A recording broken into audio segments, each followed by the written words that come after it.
Chief coordinator and senior نائب صدر international affair مسلم league نون barrister امجد ملک کی لندن میں 2 سابق وزراء اعظم سے ملاقات۔ مزید احوال جانتے ہیں عارف چودھری کی اس رپورٹ میں۔ بیرسٹر امجد ملک چیف کوآرڈینیٹر انٹرنیشنل افیئر مسلم لیگ نون کی لندن میں پارٹی قائد نواز شریف اور پارٹی صدر شہباز شریف سے خصوصی ملاقات ہوئی۔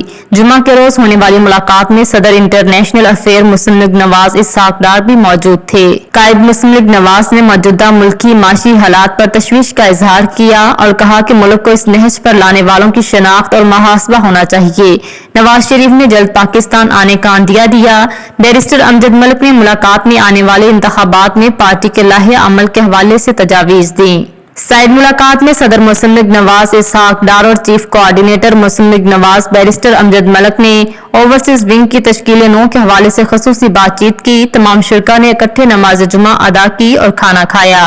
ملاقات میں گورنر سندھ کامران ٹیسوری، مراکش میں پاکستان کے سابق سفیر نادر چودھری، سابق MP پنجاب ڈاکٹر اشرف چوہان، میڈیا کوآرڈینیٹر راشد ہاشمی، راشد نصر اللہ، صدر مسلم لیگ نواز UK، صدر مسلم لیگ نواز ساؤتھ افریقہ، سابق commissioner overseas Pakistanis commission Punjab بھی شریک تھے۔ ملاقات میں میڈیا کے افراد اور دیگر طبقات زندگی سے تعلق رکھنے والے بھی موجود تھے۔ ناظرین، آپ کو لمحہ بلمحہ باخبر رکھنے کے لیے کوشاں ہیں۔ مزید اپڈیٹس کے لیے دیکھتے رہیے انڈر گراؤنڈ نیوز۔